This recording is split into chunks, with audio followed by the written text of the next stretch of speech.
कल उन्होंने जजेस पे जो हमला आवर हुए, मैं आपको अगर आपकी इजाजत से सिर्फ एक वीडियो प्ले करवाता हूं थोड़ी सी, आप ये देखें, इनकी ये देखें कि जब जब कोई केस आता है आप देखें जजेस के बारे में ये क्या कहते हैं, ये अदालतों के बारे में क्या कहते हैं। सुन ले जरा इसको, एक मिनट जरा इसको। मैच फिक्सिंग एक जुर्म है, इस पर आप बेंच फिक्सिंग भी एक जुर्म है। जस्टिस खोसा ने इमरान खान को कहा कि सड़कों पे क्या मारे मारे फिर रहे हो, मेरे पास लेके आओ पिटीशन, मैं सुनता हूँ। मॉनिटरिंग जज लगाया गया, वो उस मुकदमे के लिए लगाया था, लेकिन लगता है कि वो ताहयात मॉनिटरिंग जज लग गए हमारे ऊपर। तहरीके इंसाफ सुप्रीम कोर्ट की रजिस्ट्री में दरखास्त लेकर गई। छुट्टी के दिन रात को रजिस्ट्रार घर से भागा भागा आया, उसने कहा जी पिटीशन किधर है। तहरीके इंसाफ के लोगों ने कहा कि पिटीशन तो अभी तैयार नहीं हुई। उसने कहा हम यहाँ बैठे हैं, आप पिटीशन तैयार करें। इसी अदालत ने सदाकत और अमानत का सर्टिफिकेट दिया। कहाँ है आज वो सदाकत और अमानत का सर्टिफिकेट देने वाला? चेहरा दिखाने के काबिल नहीं है किसी को।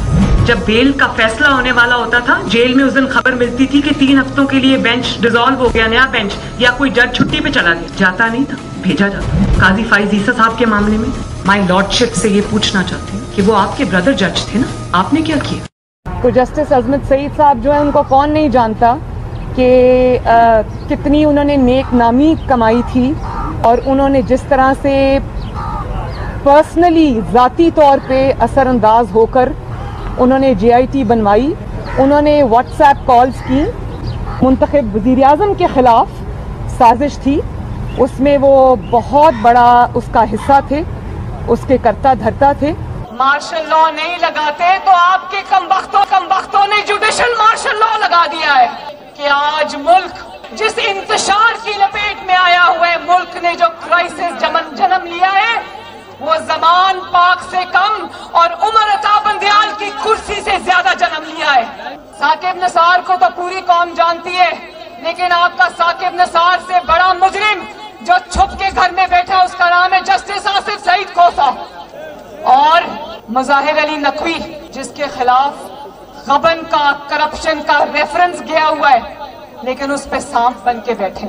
शर्म करो उमर अता बंदियाल, शर्म करो। ये जज साहबान हुकूमत से भरे बैठे हैं, लेकिन जिन्होंने एहतसाब को इंतकाम बनाया, उस एहतसाब का भी एहतसाब होगा ही। वो कौन से लोग हैं भाई नवाज शरीफ को जिन्होंने नाअहल किया है? इनका हिसाब होना चाहिए या नहीं होना चाहिए? मुंसिफों से जिन्होंने नाइंसाफी की, और जब सवाल पूछा जाए तो तौहीन अदालत के पीछे छुप जाए। हमारे खिलाफ इस तरह के फैसले थे और हम सरे तस्लीम खान कर रहे हैं। नवाज शरीफ इसको चेक नहीं कर सकते। 5 लोगों ने नवाज शरीफ को रुस्वा करके उस दफ्तर से बाहर निकल दिया। हर केस जिसमें इमरान खान का फायदा और नुकसान हो, वो 3 आदमी सुनने के बस और कोई नहीं है पाकिस्तान में। यहाँ पेशावर में सारे फैसले एक ही जज करेगा, जैसे लगता है कि उसका जज नहीं है, उसकी पार्टी का रुकन हो। मौजूदा बेंच है, उसमें जो मुअज़्ज़ज़ जज साहबान बैठे हैं, उन जज साहबान का हमारे मतलब जो उनके ख्यालात हैं, उनसे भी कोई ना वाकिफ नहीं है, ना हम ना वाकिफ हैं। और उसके बाद हर वो केस जिसका फैसला हमारे खिलाफ आना हो, उस बेंच का जो है वो वही हिस्सा होते हैं। जब बेंच बना तब से लेकर आज तक के फैसले तक इंसाफ होता हुआ नजर नहीं आ रहा था। अपने एक शख्स की वजह से आज आइन की तशरीह को में फर्क डाला जा रहा है। अपनी मर्जी से आइन की तशरीह की जा रही है। फुल कोर्ट इसलिए नहीं बनाया गया कि अगर फुल कोर्ट बन जाती तो आज का फैसला मुख्तलिफ होता। आपके इल्म में है कि जिस दिन जो है वो नवाज शरीफ को डिस्क्वालीफाई किया गया था, बेंच में बैठे बाद जज साहबान की फैमिली जो ऊपर गैलरी में बैठी थी और उन्होंने वहां पे नारे बुलंद किए थे, और ये चीजें बाद में मीडिया में भी। अगर कुछ लोग गैर जानिबदार नहीं होंगे, अगर इसके सहूलतकार पीछे नहीं हटेंगे, तो हमें बता दें मुल्क कौन चलाएगा। हमारे वजीराबाद के केस में एक लड़का, वो गरीब है, सिर्फ उसका ये कसूर है, 2 महीने उसको हफ्से भेजा में रखा गया, अब गिरफ्तारी डाली है हफ्ता पहले। तब तो किसी ने नोटिस नहीं लिया था, तब तो नहीं कहा था कि IG इस्लामाबाद पेश हो, IG पंजाब पेश हो।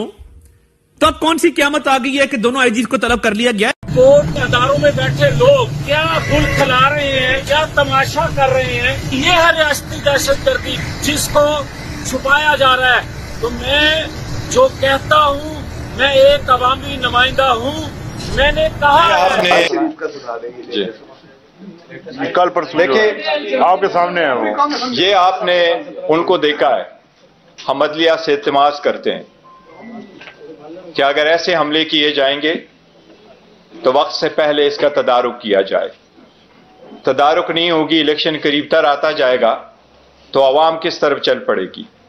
हमारी सारी अवाम से उम्मीद दरख्वास्त है कि पुरअमन रहे, लेकिन अगर ऐसे इकदामात न किए गए तो मुल्क किस तरफ चल पड़ेगा। क्या तीसरी क़ुव्वतों को आने की इजाज़त दी जा रही है? क्या यह बेहतर नहीं है कि अदलिया इन सब चीज़ों का तदारुक करे? क्या यह बेहतर नहीं है कि अदलिया इस मसले को देखे? कल आपने देखा है, ये 2 दिनों में हमने अभी 2 पिटीशनें फाइल की इलेक्शन कमीशन में। इलेक्शन कमीशन जब अडियाला जेल आया था तो मैंने पर्सनली जज साहिबान से रिक्वेस्ट की है कि आप उनको सीरियसली देखें, बजाय इसके कि आप अडियाला जेल आ जाएं। आप इंडियन इलेक्शन कमीशन के पैरवी करते हुए, उनसे उनके तकाबुल करते हुए आप काइंडली ग्राउंड पे रहें। आपके सामने ये पिटीशन हम फाइल कर चुके हैं। ये 80 से ज्यादा केसेस है जो इलेक्शन के नोटिस में हम लेके आ रहे हैं कि लोगों से किस तरीके से नॉमिनेशन फॉर्म छीने गए, या उनके डॉक्यूमेंट्स छीने गए, या उनके प्रपोजर सेकेंडर को उठाया गया, और जिनको नहीं उठाया गया, जिनकी स्क्रूटनी हो गई है, उसकी स्क्रूटनी पे ऑर्डर नहीं हुआ। अगर आप औरतों की नॉमिनेशन फॉर्म से कोई गेम करते हो, यह भी एक रिक्वायरमेंट है 5% होना। हम अदलिया को अभी से बता रहे हैं कि यह एक बड़ी साजिश हो रही है। इतनी बड़ी पार्टी को पॉलिटिकल प्रोसेस से निकालना, यह डेमोक्रेसी को डिरेल करने की साजिश होगी। काइंडली इस पे नजर रखें और इसके तरह इकदामात करें। जिस तरीके से शाह महमूद कुरैशी साहब को रोका गया, जिस तरीके से उसको डील किया गया, जिस तरीके से उसको रात एक ठंडे कमरे में रखा गया, ये सारे इस पॉलिटिकल पार्टी को और इसकी लीडरशिप पे प्रेशर डाले और टेरराइज कराने के लिए सारी एक साजिश हो रही है। अदलिया से हम हमेशा से दरखास्त करते रहे कि काइंडली एक ही तरीका हो सकता है, या अवाम खुद करे या अदलिया करेगी। हमारे अवाम से तो उम्मीद है, दरखास्त है कि वो पुरअमन रहे, लेकिन इनके बुनियादी हक से महरूम ना करे। इनके बुनियादी हक इस प्रोसेस में पार्टिसिपेट होने के लिए अदलिया से दरखास्त है कि इस मसले को देखे। ये बेट का मसला जरूरी है, इस इलेक्शन प्रोसेस में पार्टिसिपेट होना जरूरी है, इस इलेक्शन प्रोसेस का मुकम्मल होना जरूरी है। अगर सुप्रीम कोर्ट ने सुमोटो लिया है और इस बात को वर्सी कर रही है कि इलेक्शन 8 फरवरी हो, तो इसका हर स्टेप उस वक्त तक जब तक सारा final nomination of the return candidate नहीं हुआ हो, इस सब के लिए लाजिम है कि यह सुप्रीम कोर्ट अपने सुपरविजन में देख ले। आप सबका शुक्रिया। कोसा साहब कुछ कहना चाहेंगे तो इसको कर कोई बात, थोड़ा सा इसको माइक आ जाए। ठीक है, एक मिनट आगे छोड़ दो। बिस्मिल्लाहिर्रहमानिर्रहीम।